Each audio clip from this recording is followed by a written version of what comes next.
Ngayong araw na ito ay tutuklasin natin ang maikling kwento ng talambuhay ng ating pambansang bayani, si Gap Jose Rizal.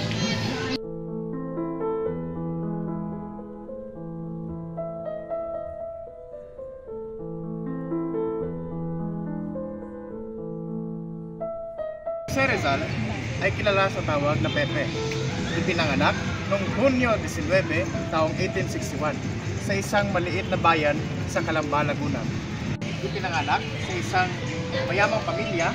Ang kanyang nanay ay si Doña Teodora Alonso de Alonda at ang kanya namang ama ay si Francisco Mercado. Si Jose Rizal ay ikapito sa kanilang 13 magkakapatid. At mayroon siya nag-iisang kuya na si Pasiano Rizal. Ang kanya nag-iisang kuya na sumusuporta sa kanya at naging kasapi pa ng Revolusyon Katipunan.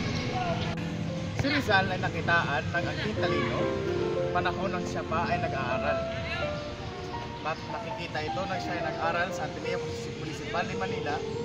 Samantalang si Rizal ay nag-aaral, nakitaan na siya ng aking talino. Isang halimbawa niyan nang siya ay kumuha ng kursong doktor. Nag-aral siya sa Europa at nang mabalitaan niya ang kanyang ina ay magugulag na, nag-aral ito ng medisina sa pamamagitan ng espesyalistang ophthalmolohiya o doktor sa mata.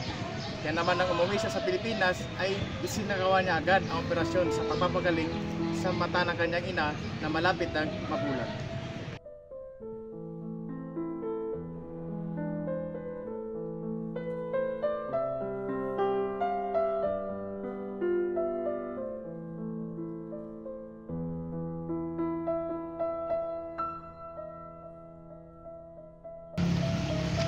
Si Jose Rizal ay pinatapon sa Kapitan noong Agosto 1, 1896 dahil nasangkot siya sa isang nalalabing pag-aalsa ng mga katipunero doon sa Maynila. Kaya naman itinatapon siya doon sa utos ni Gobernador General Ramon Blanco. Naging malungkot ang kanyang buhay. Dito naging hadlang upang makatulong siya sa mamamayan ng Kapitan dito sa Hilagang Mindanao. Kaya naman nang manalo siya sa isang loterya, ay ginawa niya ang kanyang makakaya at maabot upang bumili ng isang lupain na makakatulong sa residente ng mga panahon na iyon.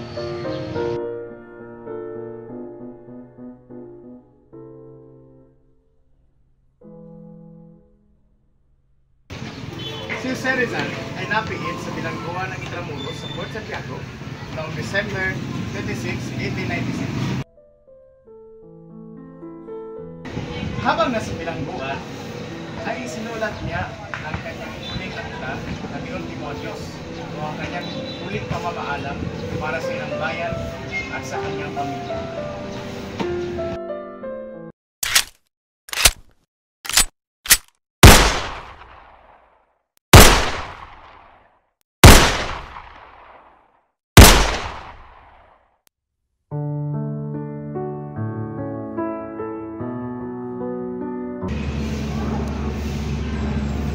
Namatay ang ating pambansang bayani noong December 30, 1896. Kaya naman isa sa pinakamakabuluhang buhay sa ating mga Pilipino ang kanyang pagkamatay. Dahil sinakripisyo niya ang kanyang buhay alang-alang sa kalayaang ating minimitik sa panahong kasalukuyan.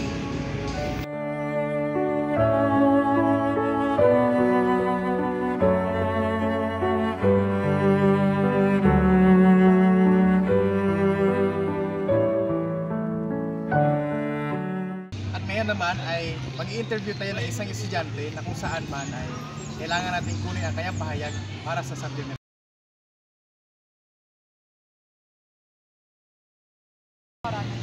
Itanong lang po ako sa iyo. Para sa inyo, ma'am, ano po ba ang epekto ng buhay at aral ng Rizal para sa ating mga kabataan? Sa pagkakalam ko sa Rizal ay bayani. And ang masasabi ko sa epekto ng Rizal sa atin, as mas especially sa mga kabataan, ay nagsilbing inspirasyon ang buhay niya para mapaglaban natin kung ano man yung karapatan na dapat paglaban. Kasi si Rizal, pinaglaban niya ang freedom ng ating bansa. So, at sa buhay ni Rizal, yan natin malalaman o ma-inspire tayo sa buhay. Maraming salamat, ma'am. Thank you po.